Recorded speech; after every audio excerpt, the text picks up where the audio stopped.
दोस्तों, मेरा नाम रफीक है और मैं पेशे के लिहाज से एक बिजनेसमैन था। चाहे दिन हो या रात, मैं हर वक्त अपने कारोबार के मुतालिक सोचता रहता था।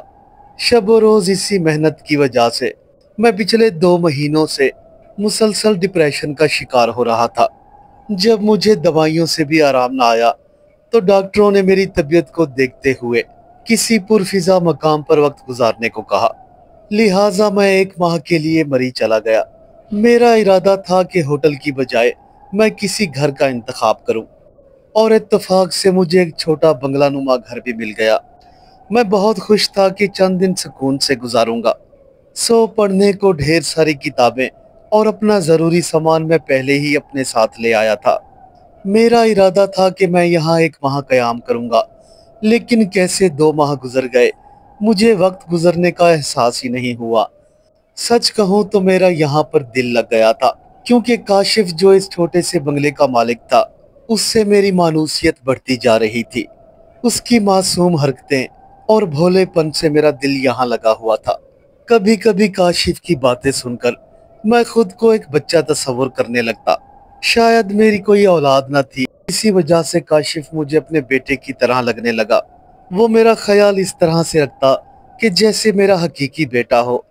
मुझे उससे इतनी मोहब्बत हो गई कि जैसे कोई अपने सगे बेटे से करता है। और इन 2 माह में मेरी बीमारी भी ऐसे गायब हो गई कि जैसे मैं पहले कभी बीमार हुआ ही नहीं था। मुझे आज भी अच्छी तरह से याद है कि जब मैं पहले दिन इस बंगले में आया था, उस दिन सख्त सर्दी थी, जबकि कमरे को गर्म रखने के लिए आतिशदान के कोयले भी खत्म हो गए थे। मेरी इतनी हिम्मत नहीं हो रही थी कि जाकर बाजार से कोयले ले आऊं। ऐसे में ये सोचकर कि बाहर से मुझे चंद लकड़ियां मिल ही जाएंगी, तो मैं फौरन ही लकड़ियां तलाश करने के लिए बंगले से बाहर निकल आया। तभी मेरी नजर एक 12 साल लड़के पर पड़ी, जो कि मेरी ही तरफ देख रहा था। मुझे देखते ही वो तेज तेज कदम भरता हुआ मेरी जानिब बढ़ने लगा। अरे अंकल, क्या बात है, आप मुझे कुछ परेशान दिखाई दे रहे हैं। उसने मुस्कुराते हुए चेहरे से मेरा हाल पूछा। अरे हाँ बेटा, मेरे आतिशदान के कोयले खत्म हो गए हैं और मुझसे सर्दी बर्दाश्त नहीं हो रही। क्या तुम मेरी मदद कर सकते हो? मैंने उस बच्चे की जानिब देखते हुए कहा। अरे अंकल, बस इतनी सी बात, मैं अभी आपको कोयले ला कर देता हूँ। इतना कहकर वो वहां से जाने लगा तो मैंने उसे पीछे से आवाज दी। अरे बेटा, ये पैसे तो लेते जाओ, क्या दुकानदार तुम्हें कोयले मुफ्त दे देगा? इतना कहकर मैंने अपनी जेब से चंद रकम निकाली और उस अजनबी लड़के की जानिब बढ़ा दी। उसने मुस्कुराते हुए मेरी जानिब देखा। अरे अंकल, पैसों की जरूरत नहीं, मैं अपने चचा के घर से कोयले ले आता हूँ। जब आप दुकान से कोयले ले आए तो फिर आप वापस लौटा दीजिएगा।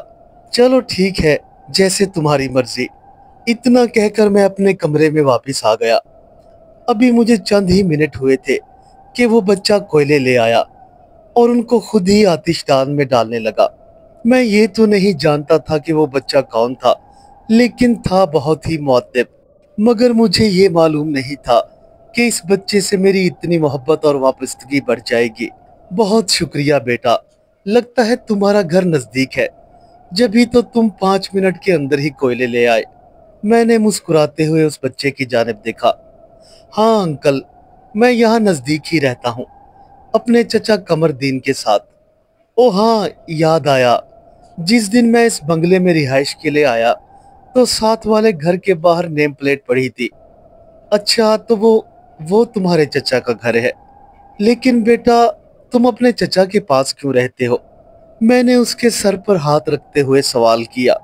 जी जी वो अंकल, दरअसल बात यह है कि मेरे वालिदैन का एक एक्सीडेंट में इंतकाल हो गया था और तभी से मैं अपने चचा के पास रह रहा हूँ। इतना कहकर उस लड़के ने अपना सर नीचे की जानिब झुका दिया। ओ बेटा, आई एम सो सॉरी, मुझे नहीं पता था कि तुम्हारे पेरेंट्स इंतकाल कर गए हैं। मुझे बहुत अफसोस है कि इतने अच्छे लड़के के वालिदैन का इंतकाल हो गया है। मैंने उसके सर पर शफकत भरा हाथ रखा। अंकल, अगर आपको बुरा ना लगे तो एक बात कहूँ। उसने फौरन ही अपना सर ऊपर की जानिब उठाया। हाँ बेटा, जरूर कहो। आपका चेहरा भी काफी हद तक मेरे वालिद से मिलता जुलता है। कल जब आप यहाँ पर बंगला देखने के लिए आए थे तो पहली ही नजर में मुझे आप अपने अब्बू के जैसे दिखाई दिए। सो मेरी यही ख्वाहिश थी कि आपके पास वक्त गुजारूं। अगर आपको यहाँ किसी भी चीज की जरूरत है तो मुझसे जरूर कहिएगा। आपका काम करके मुझे बड़ी खुशी होगी। वो मुसलसल मुस्कुराता हुआ अपनी नजरें मेरे चेहरे पर जमाए हुए था। मुझे दिल ही दिल में अब अफसोस होने लगा था कि इतना प्यारा और मासूम बच्चा अपने वालिदैन के बगैर यूं ही यतीमी की जिंदगी गुजार रहा है। मैं उसकी कैफियत का अंदाजा लगा सकता था।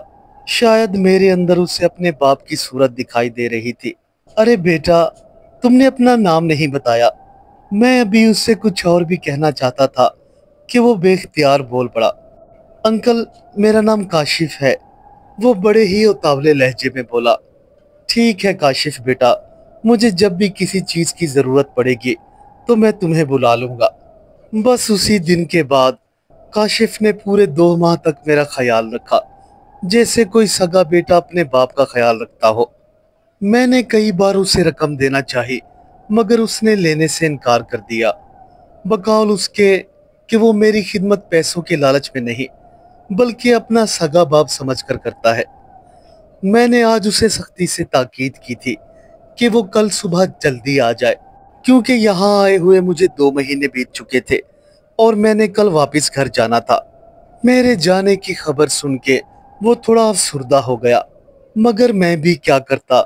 मेरी कारोबारी मजबूरी कुछ ऐसी थी कि मेरा वापस जाना बहुत जरूरी था। खैर, मैंने अपने दिल में सोच रखा था कि उसकी इतनी खिदमत के बदले में मैं कुछ रकम उसे जबरदस्ती जरूर दूंगा। अगली रोज सुबह उठते ही मैंने अपना सामान पैक किया और काशिफ का इंतजार करने लगा, मगर काशिफ था कि पता नहीं कहाँ रह गया था। एक तो मुझे जाने के लिए देर हो रही थी और ऊपर से वो अभी तक नहीं आया था। न जाने उसे आने में कितनी देर लग जाए। बस ये सोचकर मैं खुद ही उसके घर की जानिब चल पड़ा, ताकि जाने से पहले एक आखिरी बार उसे जरूर मिल लूं। मैं बेख्तियार सा होकर अपनी कुर्सी से उठा और काशिफ के चचा कमरुद्दीन के घर की जानिब चल दिया। मैं अभी कमरुद्दीन के घर के करीब पहुंचने ही वाला था कि मुझे एक दरख्त के पास काशिफ खड़ा हुआ नजर आया। उसे देखकर मुझे एक अजीब सी हैरत हुई। यार, ये कितनी बेफिक्री से यहाँ खड़ा है और मैं इसका घर बैठकर इंतजार कर रहा हूँ। इसे तो मेरे पास आने की बिल्कुल भी फिक्र नहीं। अरे काशिफ, काशिफ बेटा, जरा इधर आना। मैंने काशिफ को देखते ही आवाज दी, मगर बजाय इसके कि वो मेरी तरफ आता, वो बड़ी बेबसी से मेरी जानिब देखने लगा। उसकी आंखों में एक अजीब सी हसरत थी और चेहरे पर भी उदासी छाई हुई थी। ये देखकर एकदम से मेरा दिल पसीज गया और मैंने बढ़कर उसे अपने सीने से लगा दिया। मगर मुझे हैरानी उस वक्त हुई जब काशिफ एक ही लम्हे में कहीं गायब हो गया। ये क्या, काशिफ का दूर दूर तक कोई नामो निशान ही नहीं था। मेरा जहन एकदम से चकरा उठा। ये क्या, शायद मुझे काशिफ से इतनी मोहब्बत हो गई थी कि अब मैं उसे तस्वुर में भी देखने लगा था। खैर, मैंने अपने सर को झटका और कमरदीन के घर की जाने बढ़ गया। कमरदीन के घर का दरवाजा अंदर से बंद था। मेरे दस्तक देने पर मेरी ही उम्र का एक शख्स बाहर आया। जी फरमाइए, आपको किससे मिलना है? उसने बड़ी हैरत भरी नजरों से मेरी जानिब देखा। जनाब, मैं काशिफ से मिलने आया हूँ। मेरी ये बात सुनते ही मेरे सामने खड़ा हुआ शख्स एकदम से हैरान हो गया। क्या कहा? काशिफ से मिलने आए हैं? जी जी, मैं काशिफ से मिलने आया हूँ। मैं पिछले 2 माह से ही इधर आपके पास वाले घर में रह रहा था। आज जब मैंने घर वापस जाना था तो सोचा क्यों ना काशिफ से मिलता जाऊं। उस बच्चे ने मेरी बहुत खिदमत की है। मुझे बिल्कुल भी अच्छा नहीं लगेगा अगर मैं काशिफ से मिले बगैर चला जाऊंगा तो। हालांकि कल मैंने उसे बड़ी सख्ती से ताकीद की थी कि वो मुझसे मिलने जरूर आए। ओ अच्छा अच्छा, आप अंदर तशरीफ ले आए, उस शख्स ने रास्ता छोड़ते हुए कहा। कमरदीन के घर में दाखिल होते ही उसने मुझे एक कुर्सी पर बिठाया और खुद किसी दूसरे कमरे में चला गया। जब वो दोबारा मेरे सामने आया तो उसके हाथ में एक तस्वीर थी और दूसरे हाथ में एक न्यूज़पेपर। कमरदीन के पीछे पीछे खातून भी चलती हुई अब मेरे सामने आ मौजूद हुई थी। मुझे समझ नहीं आ रहा था कि ये शख्स अपने साथ इस खातून को क्यों ले आया है। वो तेजी से मेरी जानिब बढ़ा और अपने हाथ में पकड़ा हुआ न्यूज़पेपर और तस्वीर बिल्कुल मेरे सामने रख दी। तस्वीर देखते ही मैं एक लम्हे में उसे पहचान गया। ये काशिफ था। अरे जी जी कमर साहब, यही काशिफ। अरे भाई, 2 महीने इस बच्चे ने जो मेरी खिदमत की है वो मैं आपको बता नहीं सकता।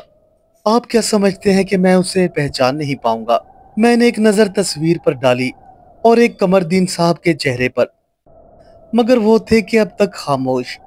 फिर उन्होंने इस खामोशी के सकूत को तोड़ते हुए सवालिया नजरों से मेरी जानिब देखा। जनाब, क्या आपको पक्का यकीन है कि यही लड़का आपकी खिदमत करने आता रहा है? उसके साथ साथ खातून ने भी मुझसे यही सवाल किया।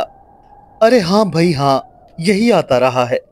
मुझे भला तुम लोगों से झूठ बोलकर क्या मिलेगा?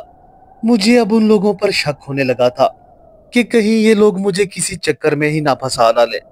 अरे देखिए साहब, हम आपको झूठा नहीं कह रहे, बल्कि अपना शक दूर करना चाह रहे हैं। इस बार कमरदीन ने मुझे यकीन दिलाते हुए कहा, लेकिन उसके लहजे में अब भी हैरानी थी। क्या मतलब? कौन सा शक? मैंने बड़ी हैरानी से उन दोनों की जानिब देखा। देखें जनाब, काशिफ को अपने अब्बू से बहुत दिली लगाव था। जब उसके वालिदैन का एक्सीडेंट हुआ तो काशिफ कई माह तक कोमे में रहा। होश में आने के बाद भी कई दिनों तक वो अपने अब्बू को पुकारता रहा। वो ज़हनी तौर पर मफलूज हो चुका था। दिन रात उसे यही दौरा पड़ता कि उसके अब्बू जिंदा हैं। हमने उसका बहुत इलाज कराया, मगर वो दिन ब दिन बीमार होता चला गया। ये कहते हुए कि उसके अब्बू जिंदा हैं, वो रोज पहाड़ों के ऊपर चढ़ जाता और पूरा पूरा दिन वहां बैठकर अपने अब्बू का इंतजार किया करता था। आज से ठीक 2 साल कबल भी उस पर ऐसा ही दौरा पड़ा। वो एक पहाड़ पर भागता हुआ चढ़ता जा रहा था कि अचानक से उसका पांव फिसला और वो गहरी खाई में जा गिरा। बहुत तलाश के बाद अगले रोज हमें उसकी लाश एक घाटी से मिली। काशिफ तो आज से 2 साल पहले ही मर गया था। मुझे समझ नहीं आ रहा कि आपने उसे कैसे देख लिया। क्या क्या कहा? काशिफ की मौत हो चुकी है? अगर वो मर गया था तो फिर मेरे पास कैसे आता रहा? आप लोग मेरा यकीन करें, उसने मेरी बहुत खिदमत की है। मेरी बातें सुनकर वो दोनों मियाँ बीवी बहुत हैरत ज़दा थे और उनकी आंखों से आंसू बह रहे थे। इससे पहले कि मैं संभल पाता, कमरदीन ने मुझे एक और झटका दे दिया। ये देखे न्यूज़पेपर। अखबार में काशिफ की कफन लिपटी तस्वीर छपी थी और ये खबर भी लगी हुई थी कि पहाड़ से गिरने की वजह से एक बच्चे की मौत हो चुकी है। मैंने फौरन ही अपनी नजरें अखबार से हटा ली और अपना सर पकड़कर बैठ गया, क्योंकि कमरदीन की बात की तस्दीक हो चुकी थी।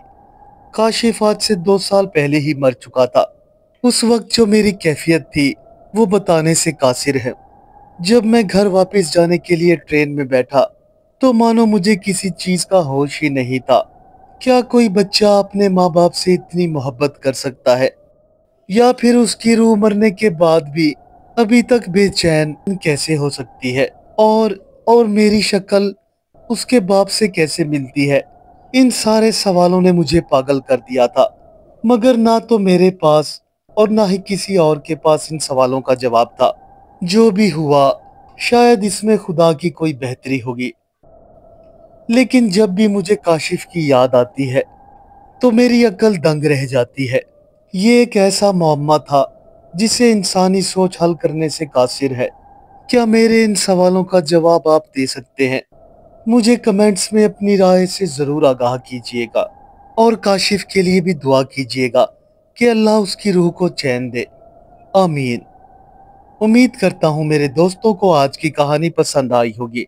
हमारे चैनल को ज़्यादा से ज़्यादा सब्सक्राइब करें और वीडियो को अपने दोस्तों के साथ शेयर करना ना भूलें।